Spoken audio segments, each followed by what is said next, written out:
Irmãos, a mim me coube o dever de trazer uma mensagem sobre o tema como é a vida da pessoa livre da impureza sexual.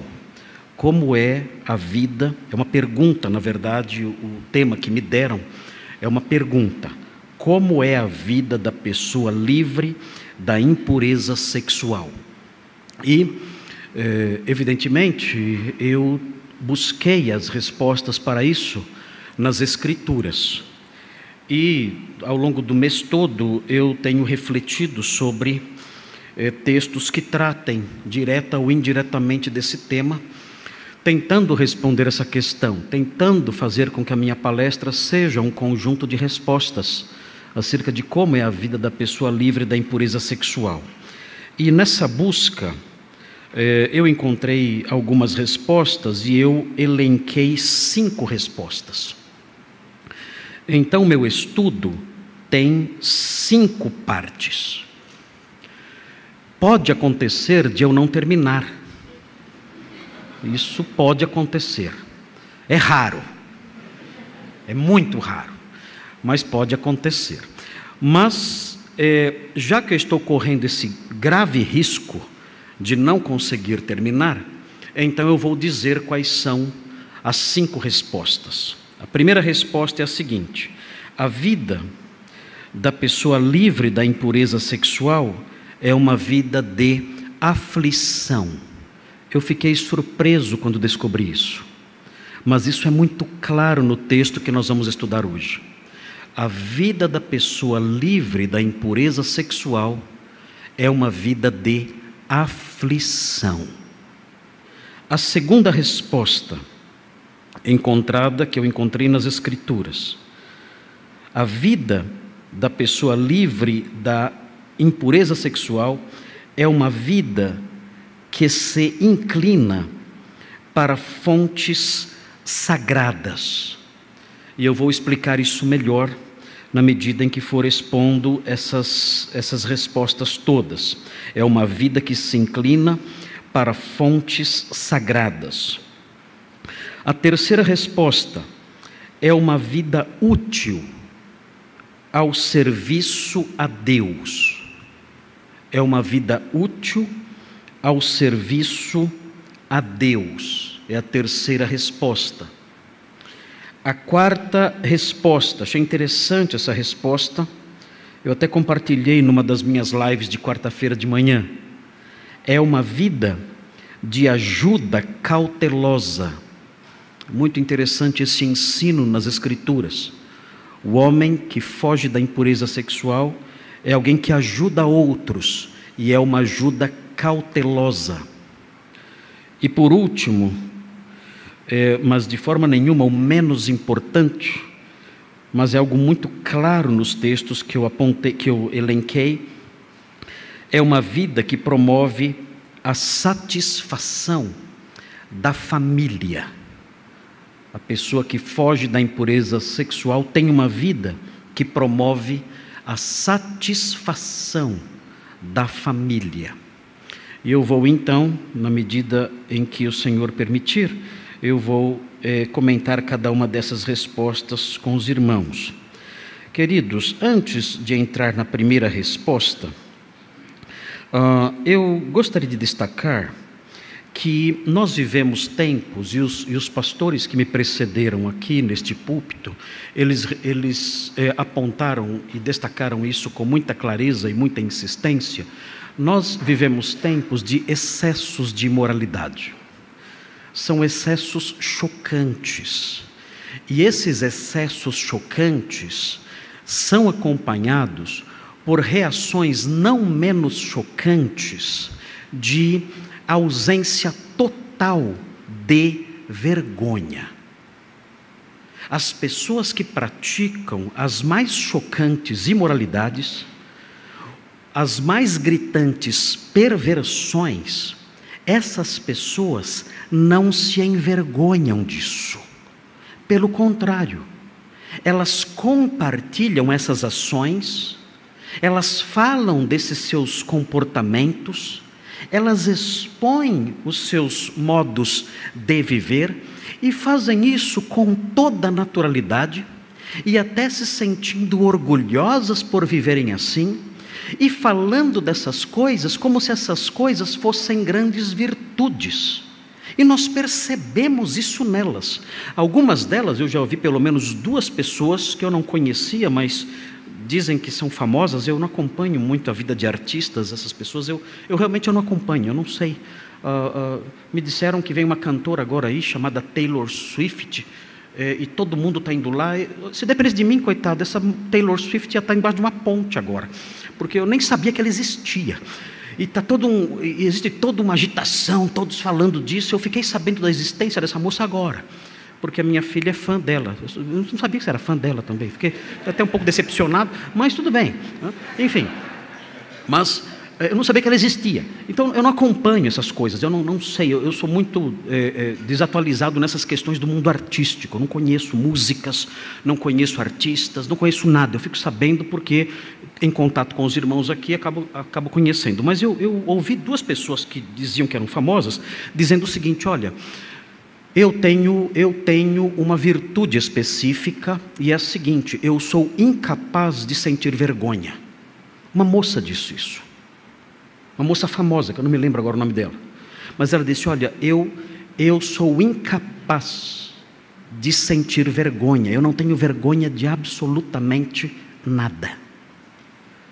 E nós olhamos para isso, nós que entendemos que a perda da vergonha é o que lança o homem no mais profundo lamaçal de sujidades.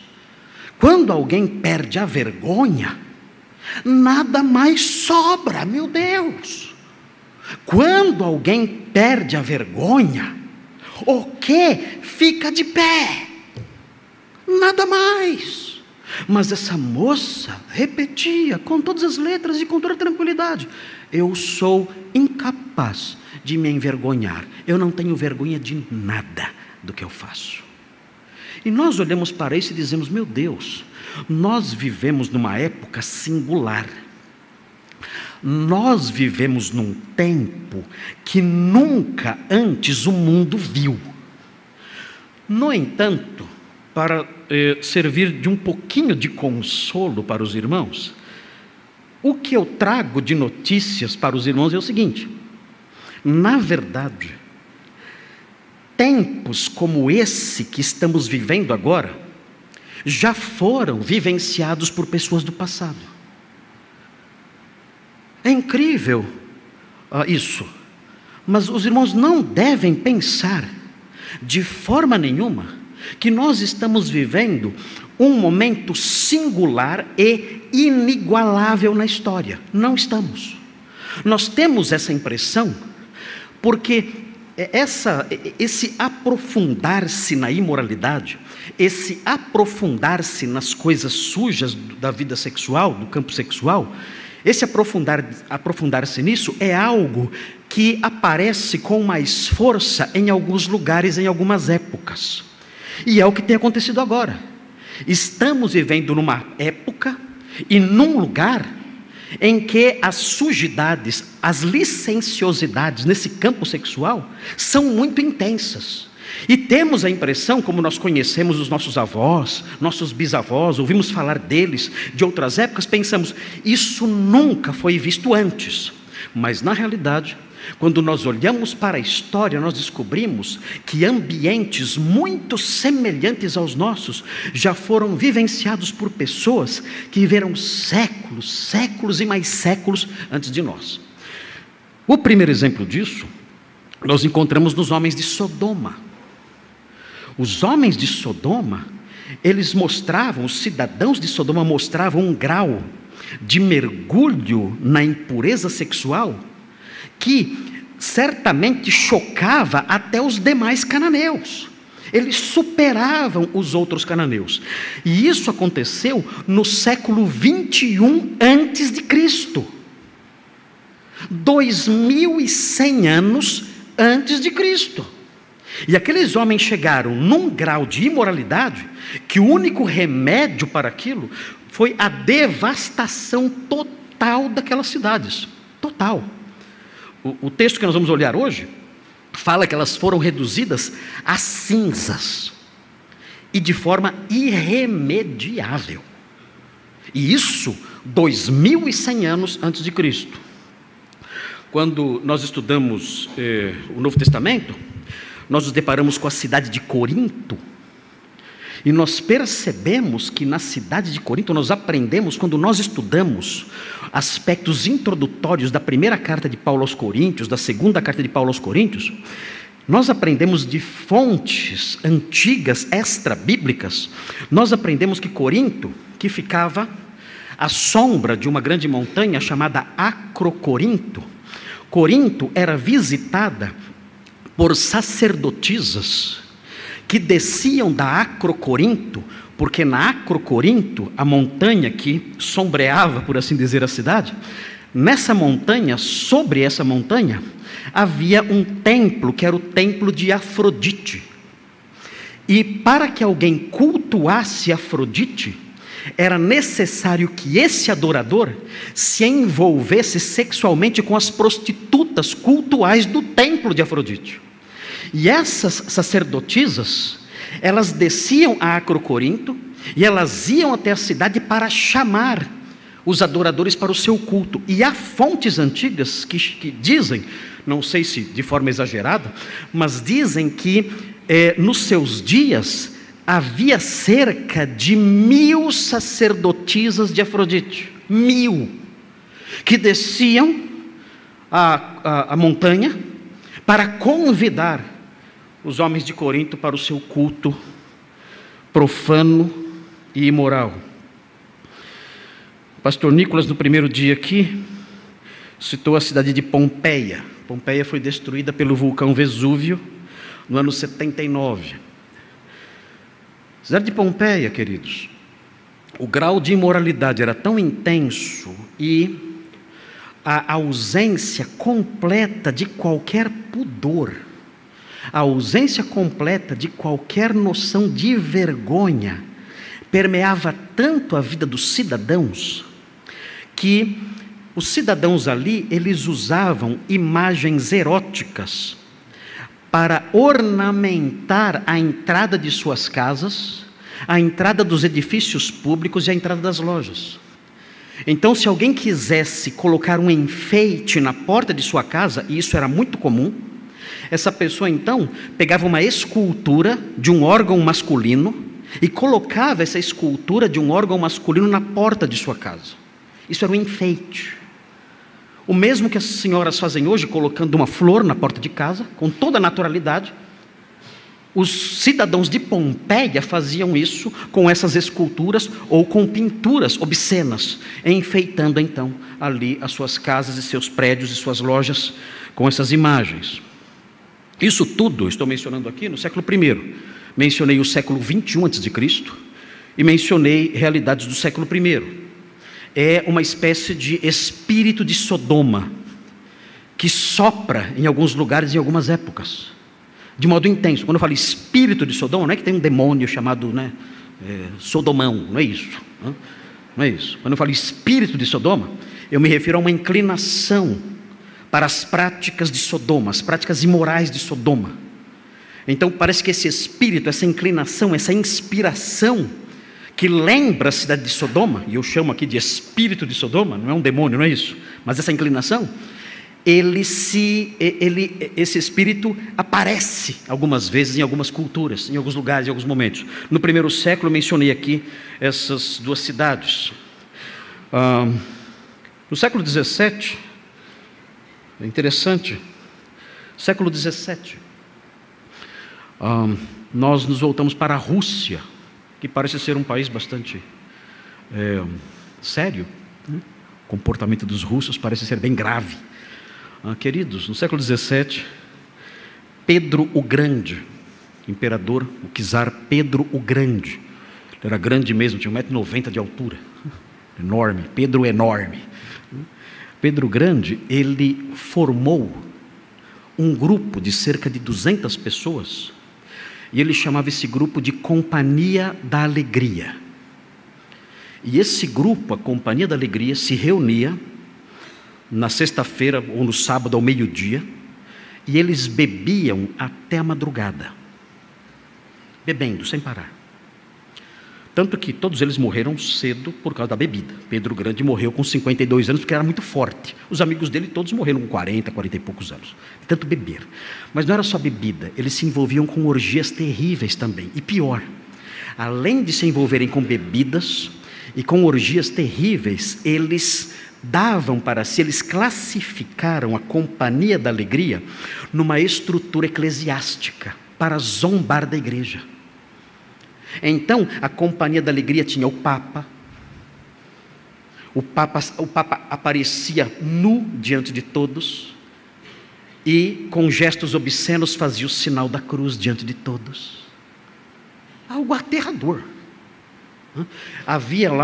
Existiam lá as freiras, e as freiras ali se entregavam a atos obscenos ali, e tinha o nome de cada freira, a abadesa, e junto com esse nome, Papa, bispo, diácono, abadesa, freira, eles colocavam um palavrão. Então era o bispo tal, e vinha lá o bispo e um palavrão. Era o diácono tal, e tinha lá então o diácono e um palavrão. O objetivo não era só, unicamente, realçar a imoralidade de forma assustadora e desavergonhada, mas era também zombar da igreja. Muito semelhante ao que nós vemos hoje em dia, nas paradas que acontecem por aí afora, nos nossos dias. Muito semelhante a isso.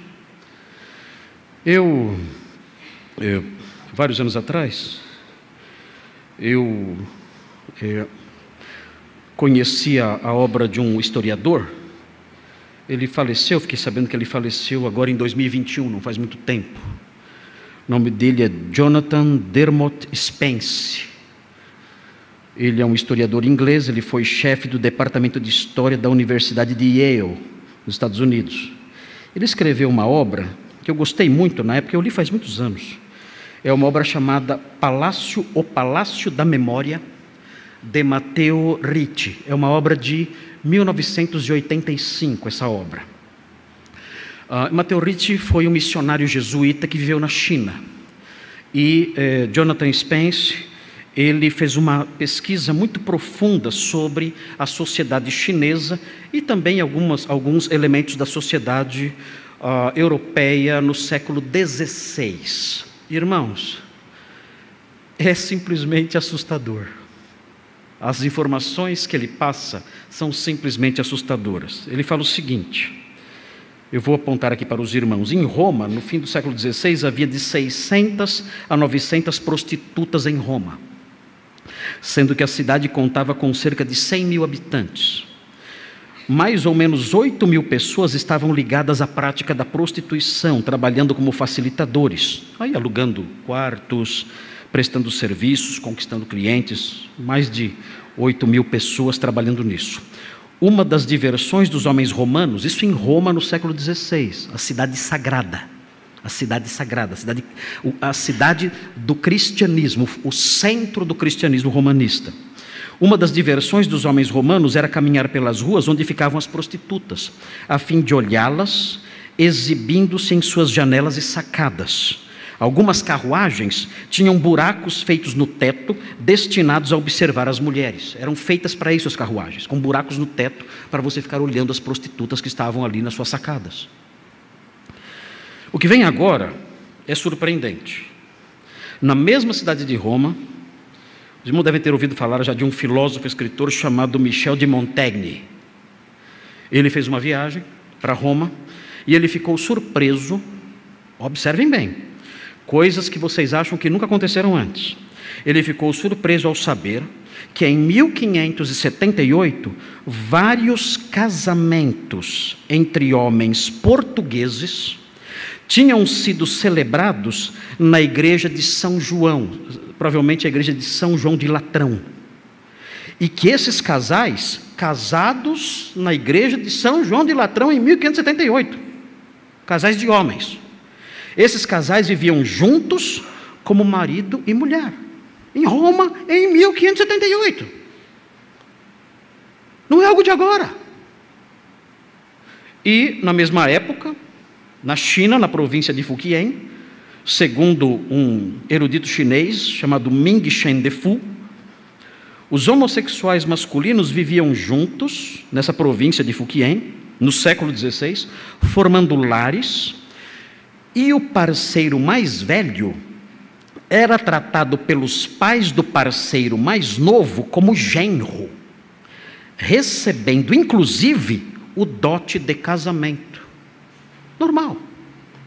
Isso era normal. Isso aqui é o meu genro, e ele recebia o dote de casamento pelo filho daquele senhor. Era assim, normal. Não havia nada de estranho nisso na China.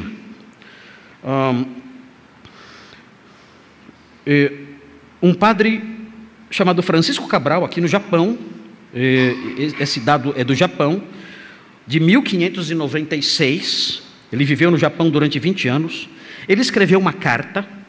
Essa carta falava sobre as chocantes imoralidades naquele país, no Japão, no final do século XVI, o que envolvia prostituição, sodomia e pedofilia.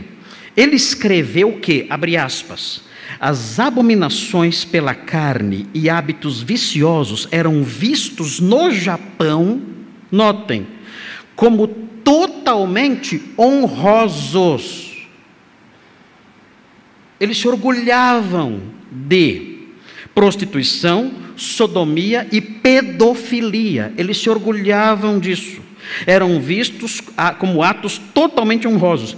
Homens de posição, homens de destaque, homens importantes, famílias importantes, confiam os filhos aos monges budistas para serem instruídos nessas coisas, em prostituição, sodomia e pedofilia, ao mesmo tempo para servir a própria luxúria dos monges budistas. Os pais entregavam com esse objetivo, e isso era um gesto honroso, isso era um gesto que causava admiração nas pessoas. Queridos, o que estão fazendo com as crianças hoje é até pior do que isso, mas isso já era feito no século XVI, no Japão. Há outras informações aqui. Aqui, Matteo Ricci, tem uma carta de Matteo Ricci aqui, no comecinho do século XVII, finalzinho da vida dele. Ele viveu na China, ele escreveu uma carta, e nessa carta de 1610, mais ou menos, ele diz o seguinte: o que mais mostra a miséria dessas pessoas na China é que praticam não menos que as luxúrias naturais, aquelas que invertem. Eles praticam também aquelas que invertem a ordem das coisas, e isso sequer é proibido por lei ou tido como ilícito. Os chineses não achavam isso errado, nem mesmo motivo de vergonha. Os chineses não achavam isso sequer motivo de vergonha. Fala-se disso em público, é um retrato do Brasil. Fala-se disso em público e pratica-se em toda parte sem que ninguém o impeça. Em algumas cidades onde é mais comum essa abominação, como na capital do país, há ruas públicas cheias de rapazes assumidamente prostitutos. E há gente que compra esses meninos, crianças, e os ensina a tocar música, cantar e dançar. E então, vestidos de modo elegante e maquiados com rouge, como mulheres, esses miseráveis homens são iniciados nesse terrível vício. E isso tudo visto com toda a naturalidade naqueles tempos, século XVI, na China. Um outro europeu que viveu na China na época, chamado Galeotti Pereira, e o Frei Gaspar da Cruz, são outros personagens, testemunham que a falta mais grave dos chineses era a sodomia, e que eles ficavam surpresos quando alguém lhes dizia que essa prática era errada. Se alguém dissesse: olha, isso é errado, eles não sabiam, ficavam perplexos, assustados com isso, porque para eles aquilo era uma prática normal e até honrosa, e até motivo de orgulho. Então, queridos, Os dias que nós vivemos são dias tristes, sim. São dias mergulhados na imoralidade, sim. Mas não são dias singulares. Nós não estamos vivendo um período jamais visto antes na história da humanidade, não. Mais uma vez, o espírito de Sodoma está vivo, soprando forte, inclinando as pessoas nessa direção. Mas nós sabemos que isso acontece à luz da história, isso acontece num ir e vir em algumas épocas e em alguns lugares. Como os homens que vivem nessas épocas, nesses ambientes marcados por um afundamento mais completo, mais intenso, nessas imoralidades tão assustadoras, como os homens que vivem dentro de uma cultura erotizada, em que a imoralidade mais chocante e vergonhosa é vista como normal e até motivo de orgulho, como os homens de Deus, como os homens santos, como os homens livres da imoralidade sexual, como os homens com uma cabeça instruída pela palavra vivem num ambiente assim. A primeira resposta, eu apontei para vocês já, é essa. A vida desses homens é uma vida de aflição. Nós sofremos dentro de uma sociedade assim. Você talvez deve considerar as reações do seu coração quando você está numa roda de amigos ou numa roda de parentes incrédulos, participando talvez de um jantar de Natal, de um almoço de fim de ano, de um aniversário, de um casamento. E você está lá com seus queridos, com seus parentes. E você então participa desse momento, desse evento que é para ser um evento de congraçamento, que é para ser um evento agradável, um momento agradável de comunhão com seus parentes ali, ainda que incrédulos. E você talvez esteja se lembrando aí das experiências horríveis que você sentiu nos últimos encontros que teve, nos últimos encontros de que participou. O que aconteceu? Você percebeu, certamente você percebeu que os seus parentes incrédulos se afundaram um pouco mais no ano que passou, se afundaram um pouco mais nas noções de imoralidade que permeiam a mentalidade do homem sem Deus. E como você se sentiu? Você se sentiu mal com isso? Você se sentiu mal com as gargalhadas, com as piadas sujas, com as brincadeiras de duplo sentido, com as insinuações horrendas, com o comportamento das mulheres, com o modo como as mulheres se apresentaram, suas roupas, seu modo de agir, seu modo de brincar, seu modo de rir, seu modo de se comportar, uma maneira escandalosa, nunca vista antes. Vocês certamente passaram por isso e saíram desse lugar entristecidos, dizendo: o que está acontecendo? Não era assim antes. Antes nós nos reuníamos em nossas casas e participávamos dos nossos banquetes, na nossa família, mesmo eles sendo incrédulos, e não era desse jeito. O que está acontecendo agora? Aquele outro traz para o nosso convívio alguém que é de um comportamento horrendo em termos de perversão sexual, e traz para o nosso convívio e o apresenta aqui entre nós como se fosse algo normal. Aquele outro conta piadas tão sujas que nem num prostíbulo alguém seria capaz de escutar. O que está acontecendo com a nossa casa? O que está acontecendo com a nossa família? E nós então vamos embora tristes, afetados com aquilo, querendo fugir logo desses lugares, querendo sair de lá e nunca mais voltar. Por que isso acontece conosco? Porque nós, os crentes, temos passado por isso, porque essa experiência dentro da nossa família, dentro do nosso trabalho, dentro da nossa escola, porque essa experiência tem acontecido de forma tão constante. É simples, a Bíblia responde: porque os homens de Deus, as mulheres de Deus, as pessoas que têm uma noção de moralidade instruída pela palavra de Deus, essas pessoas sofrem, elas são afligidas num ambiente assim. Veja o que diz o texto de 2 de Pedro 2, abra sua Bíblia e veja o que diz o texto em 2 de Pedro 2, é um retrato do que nós, os crentes, sofremos nos dias de hoje. 2 de Pedro 2,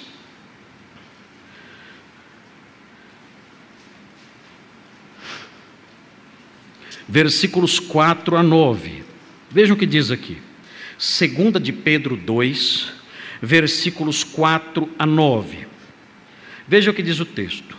Diz assim, Pedro falando por volta do ano 65, ele fala sobre as ações de Deus em punir o mundo em épocas de excessos. Diz assim: ora, se Deus não poupou anjos quando pecaram, antes, precipitando-os no inferno, os entregou a abismos de trevas, reservando-os para juízo, e não poupou o mundo antigo, mas preservou a Noé, pregador da justiça, e mais 7 pessoas, quando fez vir o dilúvio sobre o mundo de ímpios, e, reduzindo a cinzas as cidades de Sodoma e Gomorra, ordenou-as à ruína completa, tendo-as posto como exemplo. Importante esse destaque.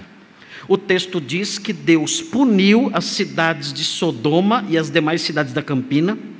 Foi uma punição completa. Ele reduziu as cidades a cinzas, não sobrou nada, absolutamente nada daquelas cidades.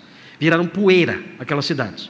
O texto diz que a ruína foi completa, ou seja, a ruína foi irremediável, não havia como reconstruir aquilo tudo. E o texto diz que isso tudo aconteceu para que elas servissem de exemplo. Aqui a expressão exemplo tem o sentido de alerta, ou seja, as cidades de Sodoma e Gomorra devem servir de alerta. Elas devem servir como um aviso a quem? O texto diz: a quantos venham a viver impiamente. As cidades de Sodoma e Gomorra, elas servem como um alerta para os ímpios do futuro. A cidade de Sodoma e Gomorra servem como um aviso, dizendo: olha, vejam como Deus trata a iniquidade, vejam como Deus trata o pecado obstinado, vejam como Deus trata a iniquidade quando ela chega num certo grau que é insustentável. Deus simplesmente derrama a sua fúria de uma forma irremediável, e isso deve nos servir de alerta. Sodoma e Gomorra devem falar ainda hoje, diz Pedro. Sodoma e Gomorra devem ser eloquentes, clamando, gritando lá das suas cinzas. Elas devem gritar: cuidado, cuidado, a ira de Deus se derrama sobre esse tipo de pecado, sobre o pecado sexual, sobre a impureza sexual. A ira de Deus é derramada sobre essas pessoas de modo irremediável e cruel e pesado, devastador. Mas parece que esses gritos do pó de Sodoma, esses gritos das cinzas de Gomorra, não são ouvidos hoje em dia. Mas Deus colocou essas cidades como avisos para os homens de hoje, inclusive. Mas os homens de hoje zombam dessas coisas e dizem que essas coisas são fábulas e não escutam nada do que é dito por essas cidades, silenciosamente dito por essas cidades. E o texto então prossegue e diz: e livrou o justo Ló. Aqui a palavra justo significa alguém de vida reta. Jó não. Então estamos lendo Jó, não é Jó, é Ló. Ló era um homem de vida reta. Ele era um homem que praticava o que é justo, bom e proveitoso. A sua conduta era uma conduta que destoava da conduta dos homens de Sodoma. Ló estava naquelas cidades como nós estamos na nossa cidade aqui. Ló vivia naquela cidade de Sodoma como nós vivemos em São Paulo, como nós vivemos em Guarulhos, como nós vivemos em Atibaia, como nós vivemos aqui na região aqui ao redor de nós. São cidades marcadas por uma podridão moral assustadora. E Ló vivia nesse ambiente, mas ele era justo. Ele tinha uma vida reta, assim como nós que somos crentes, que temos a mente instruída pela palavra e não nos deixamos levar pelas filosofias, pelas tendências, pelas inclinações da nova moralidade, que na verdade é a velha imoralidade. Da mesma forma, nós hoje somos assim também. Nós não abraçamos esses modelos de vida, nós não adotamos esses pensamentos, esses desvalores. Nós somos justos, somos retos. Claro que temos pecados, temos lutas, temos problemas, temos defeitos, temos falhas, reconhecemos isso, nos arrependemos. Hoje o pastor Robson destacou isso aqui. Quando falhamos nesse campo ou em outros campos, nós recorremos ao Senhor com o coração pesado e clamamos a Ele pelo seu perdão, pedimos que Ele nos lave, que Ele nos perdoe, que Ele nos restaure. Fazemos isso, seguimos em frente. Somos homens e mulheres justos e vivemos numa sociedade corrompida, como Ló. E o texto prossegue, o texto diz: e livrou o justo Ló. E veja o que vem agora. Esse justo Ló, ele era afligido. Afligido. Observem essa palavra. Essa palavra é uma palavra conectada a um verbo que significa oprimir. Ló era oprimido. Ele era atormentado, desgastado. Ele era oprimido, ele experimentava essa terrível opressão por causa do procedimento libertino daqueles insubordinados. É interessante observar o significado dessa palavra, traduzida aqui como afligido. Ele era oprimido, ele sentia uma forte opressão. É curioso hoje em dia como falam sobre opressão, não é? Todo mundo é oprimido. Os oprimidos. Somos oprimidos o tempo todo, né? As minorias são oprimidas, as mulheres são oprimidas, os filhos são oprimidos, os maridos são opressores, os pais são opressores, os patrões são opressores, os ricos são opressores. Temos que acabar com todos os pais, com todos os maridos, com todos os patrões e com todos os ricos. Aí teremos uma sociedade livre de opressão. Aí será uma sociedade perfeita, sem maridos, sem patrões, sem pais e sem ricos. Aí seremos uma sociedade livre de qualquer opressão. Qualquer autoridade que existe é opressora. Os pastores são opressores. Se for um pastor branco, então, como eu, pai, branco, hétero, cristão, meu Deus, está amarrado. Eu sou o símbolo da opressão. Ouvimos isso o tempo todo. Essas bobagens ouvimos o tempo todo. Qualquer autoridade, se é um policial, se é um juiz, se é um professor, é opressor. O pai, a mãe são opressores das crianças. O marido é o opressor da esposa. O patrão é o opressor dos empregados. O rico é o opressor dos pobres. E assim a coisa caminha. A sociedade dos oprimidos. Irmãos, esse texto aqui fala de pessoas que são realmente oprimidas. Não ilusões, não invenções, não vitimismo barato. O texto aqui fala de pessoas que são realmente oprimidas. E quem são essas pessoas que são realmente oprimidas? São as pessoas justas, que como Ló, vivem numa sociedade promíscua. Nós somos oprimidos, nós padecemos, nós somos atormentados, nós nos desgastamos dentro de nós e somos oprimidos continuamente pelo procedimento libertino daqueles insubordinados que nos cercam. Nós somos os oprimidos, de acordo com esse texto. A diferença é que ninguém sai na rua por nós. E estamos então fadados a enfrentar essa opressão continuamente, porque ninguém nunca se levantará contra esse tipo de opressão. A opressão real que nós, que somos cristãos, sentimos o tempo todo. O texto diz no versículo 8, vejam, porque este justo, vejam a sequência, vejam a descrição do problema. Porque este justo, pelo que via e ouvia, quando habitava entre eles, de onde vem a opressão? A opressão, a aflição, o sofrimento, isso vem daquilo que nós vemos e ouvimos. Nós não nos envolvemos com essas pessoas. Nós até muitas vezes nos afastamos das pessoas promíscuas. Algumas amizades, nós até fomos forçados a cortar. De alguns parentes nossos, nós fomos obrigados, até infelizmente, a nos afastar. Tivemos, com dor no coração, tivemos que fechar as portas da nossa casa para amigos de infância, porque não podíamos mais participar de suas conversas, não podíamos mais sorrir para o seu modo de vida tão promíscuo. Nós nos afastamos dessas pessoas, tentamos ficar longe, tentamos não nos envolver, mas nós não conseguimos evitar ver e ouvir o que eles fazem.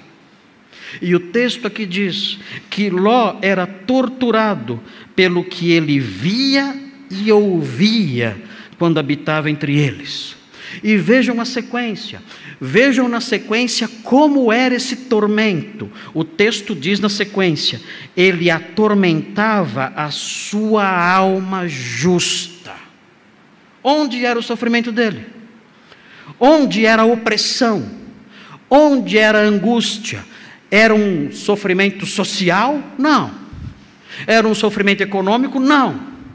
Era um sofrimento físico? Não. O texto diz que era um sofrimento, um tormento na alma daquele homem, dentro dele, no coração dele, no seu espírito, na sua mente. O texto diz que ele atormentava sua alma justa. É interessante observar esse verbo que aparece aqui, o verbo atormentar. Esse verbo é muito forte. Esse verbo significa torturar. Ló torturava a sua alma justa. É curioso isso, a sua alma justa. O texto diz no versículo 7 que ele era um homem justo, o seu procedimento era justo. Agora o texto diz que a sua alma era justa. O que significa isso? Que além dele se comportar de modo reto, ele também no seu coração amava o que é reto. Ele tinha o procedimento justo e ele tinha o coração justo. Ele andava em retidão e ele amava a retidão. Por causa disso, ele era torturado dentro dele, em sua alma. E a palavra que aparece aqui é extremamente densa, é extremamente forte. O texto diz que ele atormentava, ele torturava a sua alma. Para os irmãos terem uma ideia do significado dessa palavra, vejam onde ela aparece de novo em Apocalipse 20. Veja o que diz Apocalipse 20, onde a palavra aparece de novo, o verbo atormentar aparece de novo, é o mesmo verbo que aparece em 2 de Pedro 2:8. O texto diz em Apocalipse 20, versículo 10, veja o que diz: o diabo, falando aqui sobre os juízos escatológicos, o diabo, o sedutor deles, foi lançado para dentro do lago de fogo, diz o texto. De fogo e enxofre, é o Guiena, onde já se encontram não só a besta, que é o anticristo, como também o falso profeta, que é o amigo dele. E serão, e diz o texto, atormentados de dia e de noite pelos séculos dos séculos. É o mesmo verbo. Serão atormentados dia e noite pelos séculos dos séculos. O versículo 15 diz que isso se estende a todos os ímpios. Versículo 15 diz assim: e se alguém não foi achado inscrito no livro da vida, esse foi lançado para dentro do lago de fogo, onde a pessoa é atormentada todos os dias, pelos séculos dos séculos. Quando nós nos voltamos para Pedro, 2 de Pedro 2:8, o texto diz que a alma de Ló era atormentada todos os dias. Havia um inferno dentro dele, havia um Guiena dentro dele. Todos os dias ele sofria. Todos os dias ele era atormentado pelo que ele via e ouvia. Vejam a sequência do versículo 8, o texto diz: porque este justo, pelo que via e ouvia quando habitava entre eles, atormentava sua alma justa cada dia. Não tem descanso. Assim como a besta, o falso profeta, o diabo, serão atormentados todos os dias, dia e noite, sem descanso, o homem justo tem o seu inferno neste mundo, todos os dias.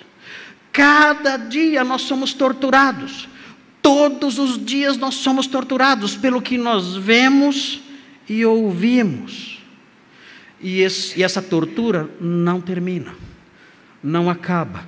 Nós vivemos aqui, olhando para essas coisas, padecemos, sofremos, somos oprimidos o tempo todo. Isso não cessa, todos os dias isso acontece, e o texto explica: por causa das obras iníquas daqueles. Essa é a vida, essa é a vida do homem que é livre da impureza sexual. Essa é a vida neste mundo do homem que foi lavado por Cristo, do homem que foi transformado pela fé nele, do homem que recebeu uma nova mentalidade, do homem que olha ao seu redor e fica indignado com aquilo que ele vê, que não se conforma com aquilo, do homem que tem uma mente santificada pelo Espírito Santo. Ele é assim, ele padece, ele é oprimido, ele é atormentado pelo que ele vê e pelo que ele ouve, todos os dias. É assim. É isso. Quando nós vamos nos aproximando dos 60 anos, como é o meu caso, nós, pastores, começamos a repetir as nossas ilustrações. Nós contamos a mesma ilustração várias vezes. Geralmente inconscientemente. Enquanto a gente faz isso conscientemente, é um bom sinal. Depois começamos a contar inconscientemente. Pastor Thomas já começou, já com 50, já está contando as histórias aí? Não, pastor Thomas não. Mas o que eu vou dizer agora, eu já contei para os irmãos, algum tempo atrás. Algo que me marcou muito, a minha experiência doméstica, minha experiência dentro da minha casa. Pela graça de Deus, não por mérito nenhum, que Deus conhece as minhas falhas como pai, como crente, como pastor, e os irmãos conhecem também. Eu estou aqui há 26 anos, os irmãos sabem muito, muito bem quais são todos os defeitos do pastor Marcos, conhecem minha família, minhas filhas, desde pequenininhas.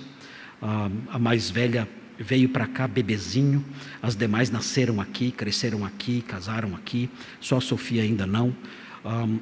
Mas cresceu aqui, a Sofia mais nova, já tem 20 anos, e a nossa vida toda aqui, então os irmãos nos conhecem muito bem, sabem tudo sobre nós, como vivemos, quais são os nossos defeitos, se é que temos algum, não sei, as nossas virtudes, enfim, os irmãos sabem tudo, né? Estou brincando com vocês, os irmãos conhecem quantas vezes o pastor teve que vir aqui à frente pedir perdão pelas falhas que eu cometi como pastor desta igreja. E graças a Deus, apesar disso tudo, na nossa história, Deus foi muito bondoso e usou os irmãos aqui, pessoas aqui da igreja, alguns que ainda estão aqui, outros que ainda não, mas usou para levar nossas filhas aos pés da cruz. E elas se converteram, nossas filhas se converteram de verdade, algumas na infância, outra na adolescência, mas todas elas se converteram antes da fase da juventude. E então entraram para a juventude ou enfrentaram uma fase da adolescência sendo já crentes. E os irmãos sabem o quanto é difícil um adolescente crente viver neste mundo. Os irmãos sabem como é difícil um jovem crente viver neste mundo tão promíscuo, entre outros jovens e adolescentes que abraçaram os valores sujos do mundo que nos cerca. E eu nunca vou esquecer A minha filha Helena vai me perdoar por eu mencionar o nome dela aqui, mas eu nunca vou me esquecer o dia que a minha filha Helena, minha filha do meio, hoje ela tem mais de 20 anos, não posso falar quantos anos ela tem, mas ela tem mais de 20 anos já, mas na época ela era uma adolescente ainda. E ela chegou para mim, daquele jeito próprio dos adolescentes, né, um pouquinho desajeitadinho assim, e ela falou assim para mim, era uma quarta-feira, ela disse assim para mim: pai, você vai à igreja hoje? Hoje é quarta-feira, você vai? Eu falei: vou sim. Ele disse: eu posso ir com você? Eu falei: filhinha, você sabe, papai vai, você tem aula amanhã cedo, amanhã é quinta-feira, e você tem aula amanhã cedo, e você tem que levantar cedo, e o papai chega tarde, acaba o culto, eu fico lá, eu às vezes tenho que atender pessoas, eu tenho toda uma jornada para voltar, é longe de casa, eu moro longe, nós moramos longe, não vai ficar ruim para você chegar em casa tão tarde, e no outro dia, na quinta-feira, ter que levantar tão cedo para ir para a escola? Ela disse: pai, vai ficar, mas eu preciso muito ir à igreja. Eu falei: por quê? O que está acontecendo? Ela falou assim para mim: papai, eu não aguento mais. Eu não aguento mais. O que está acontecendo? Ela falou: papai, na escola, todo dia, todos os dias, eu ouço tanta sujeira,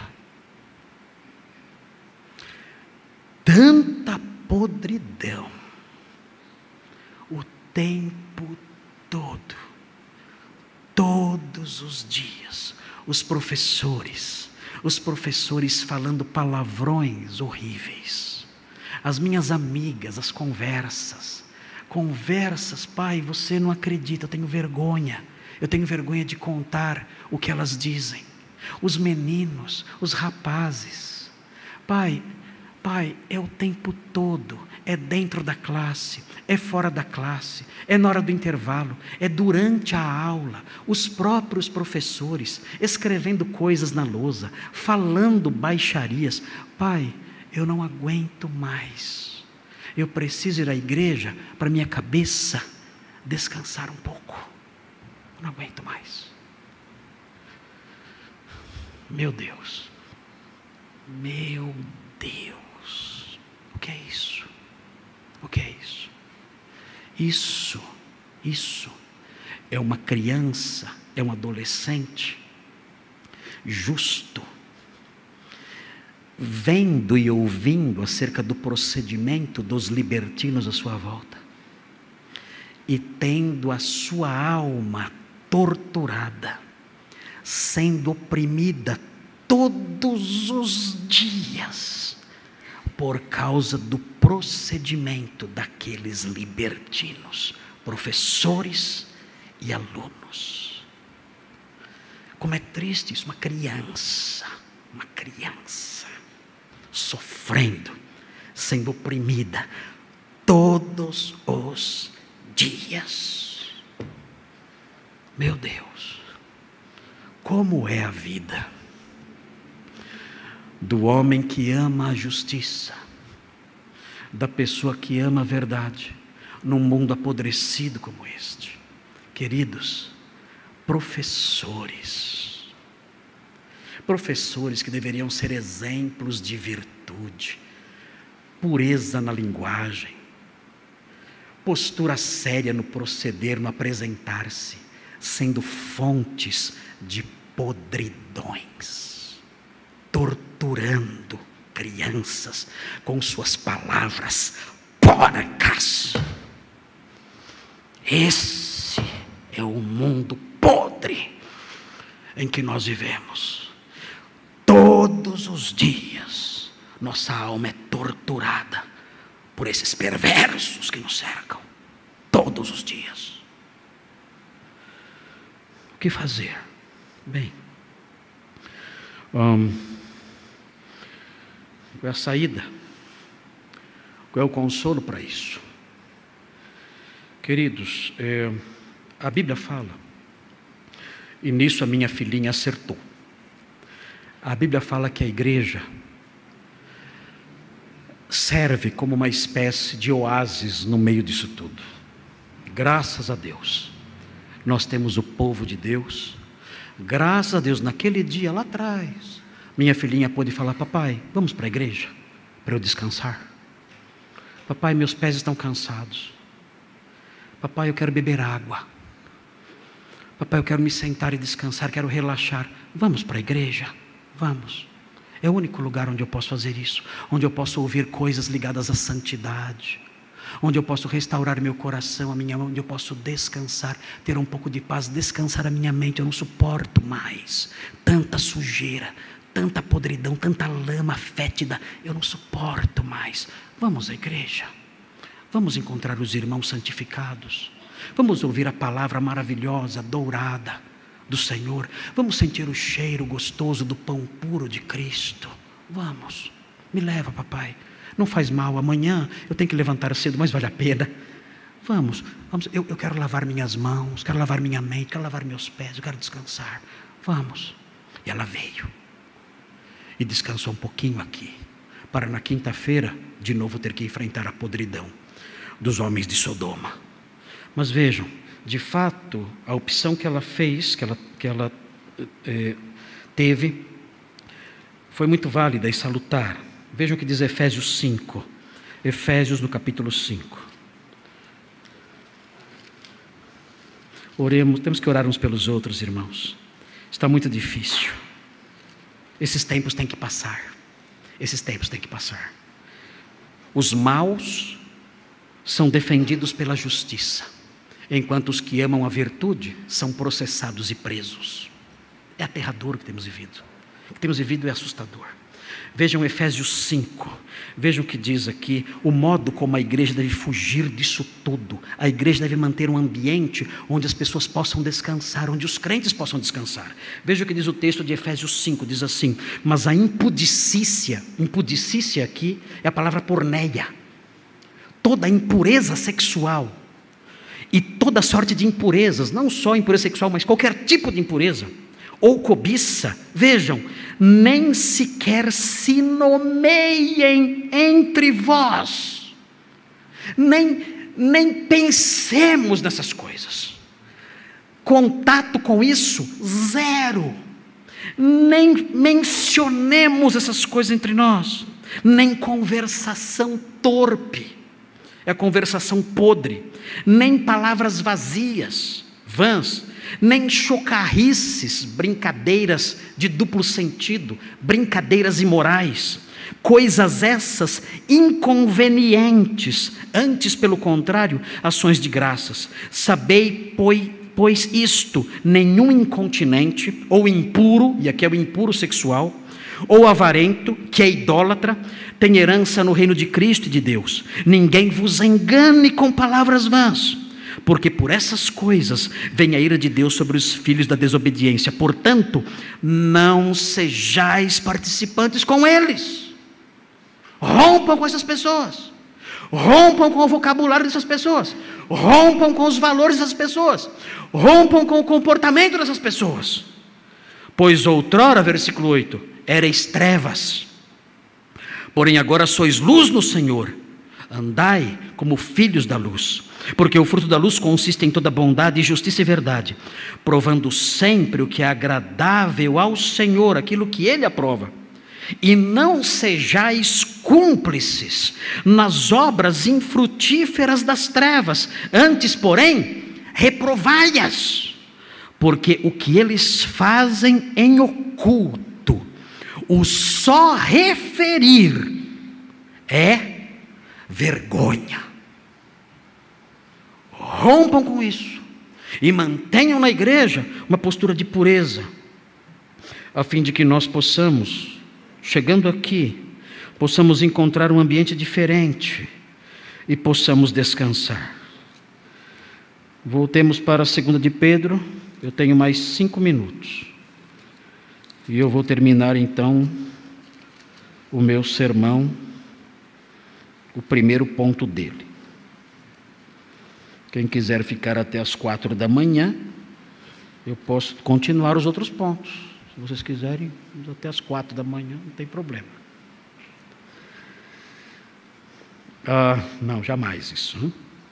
Vejam 2 de Pedro de novo, vejam algo mais que nos consola. Além de termos o povo de Deus que nos serve de amparo, de um ambiente que criam, esse povo cria um ambiente diferente do mundo lá fora. Além disso, de termos essa opção que nos ajuda, nós podemos descansar, como a minha filhinha fez no passado, ainda faz hoje. Nós podemos descansar chegando na igreja e encontrando um ambiente diferente. Temos que preservar isso, temos que buscar isso, para que sempre haja aqui um lugar de descanso para os crentes que padecem, enfrentando tantas opressões lá fora. Além disso, há algo mais que nos consola. Vejam o que diz o versículo 9. O versículo 9 diz: é porque o Senhor sabe livrar da provação os piedosos. O que significa isso? Que o nosso inferno interior vai acabar. O nosso Guiena da alma, que vivemos hoje em dia, é diário. Nós vemos e ouvimos coisas ruins, coisas vergonhosas todos os dias.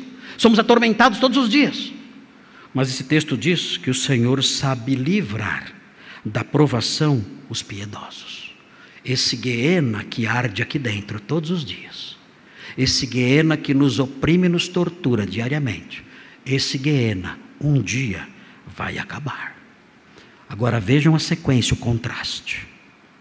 E reservar sob castigo os injustos para o dia do juízo. Há um outro Guiena. E esse outro Guiena não é dentro, não é agora, não é temporário, não. Há um outro Guiena. E esse outro Guiena é um Guiena futuro, um Guiena diário, com uma diferença.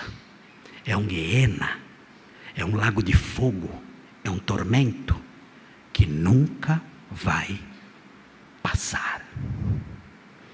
Os santos têm o seu Guiena agora, mas passará. Os santos têm o seu Guiena na alma agora, mas isso passará.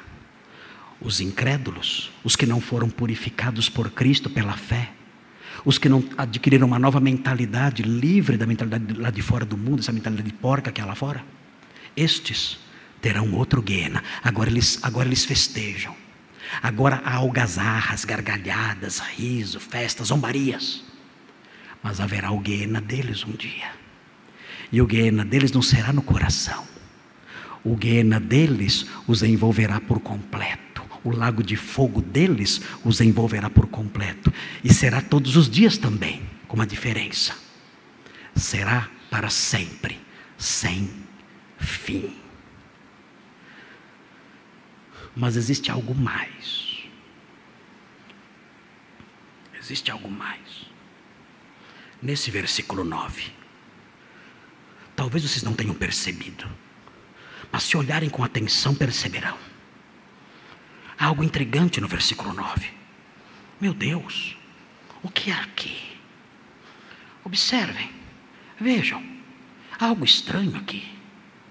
O texto diz assim: porque o Senhor sabe livrar da provação os piedosos e reservar os injustos para o dia do juízo. Mas eu pulei um pedacinho.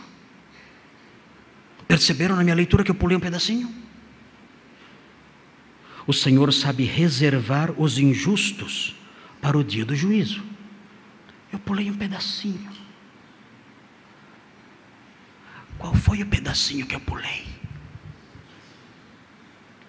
O texto diz: o Senhor sabe reservar sob castigo os injustos para o dia do juízo. Ou seja, de algum modo, os injustos já estão debaixo do castigo. O quê? Sim. O castigo deles já começou. Como? Muito simples.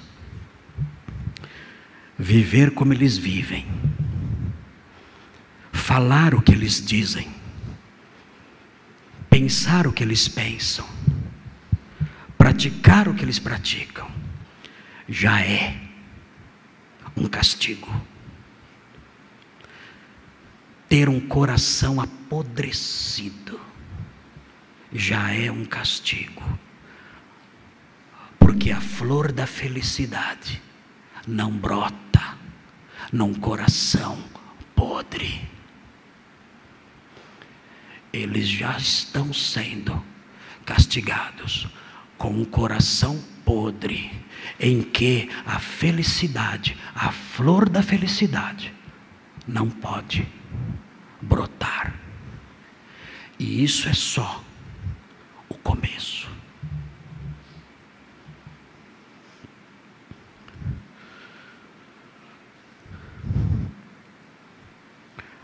A pergunta que não quer calar: qual é o seu Guiena? Qual é o seu lago de fogo? Qual é o seu tormento? É o tormento presente do homem santificado pela fé em Jesus, que padece quando vê a podridão à sua volta? Ou é o tormento futuro, que nunca passará e que já começa agora,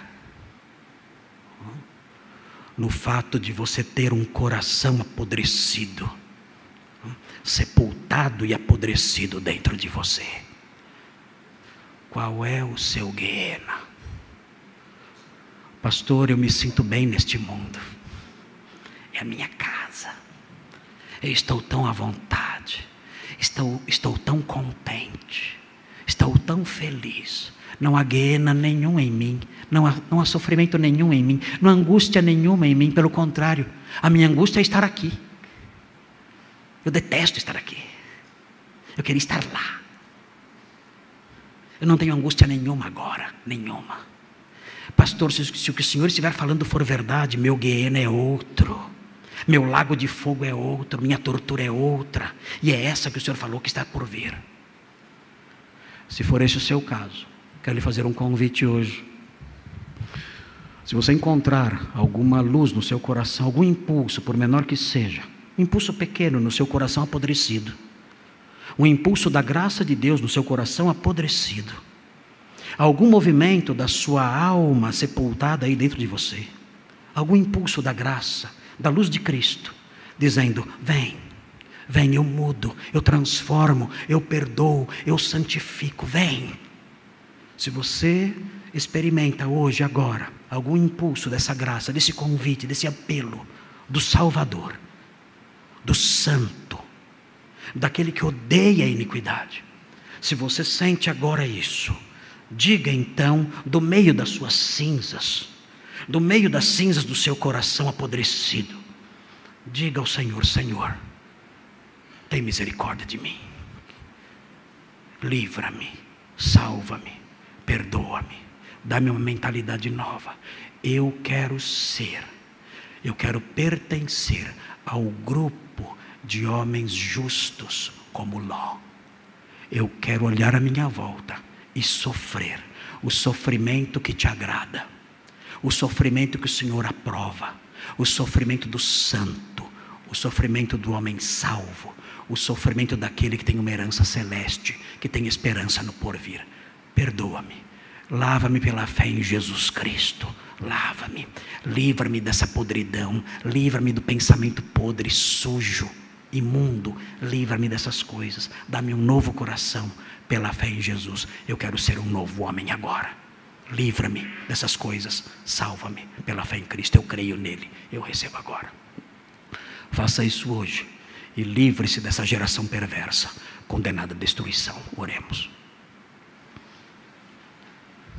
Senhor Deus, obrigado por esse texto que lemos. Ajuda-nos, ó Deus Santo, ajuda-nos. Nós somos torturados todos os dias e oprimidos todos os dias. Tem misericórdia de nós. Sabemos que o mundo nos odeia e que o mundo zomba de nós E o mundo ri enquanto nós sofremos e nos indignamos e padecemos. Senhor, livra-nos do vitimismo, que entendamos que as coisas são assim mesmo. E enche-nos, ó Deus, de esperança. Faça com que recorramos aos nossos irmãos quando as coisas forem mais difíceis e desfrutemos aqui na igreja de um ambiente de pureza e paz. E ajuda-nos também, ó Deus, enchendo-nos de esperança, sabendo que tudo isso um dia passará. Que o Senhor um dia se levantará e fará justiça aos seus escolhidos e nos livrará. E nos dará uma parte no seu reino de pureza, longe de todo tipo de podridão. Pedimos essas bênçãos, agradecemos por essas coisas e o fazemos em nome de Jesus. Amém.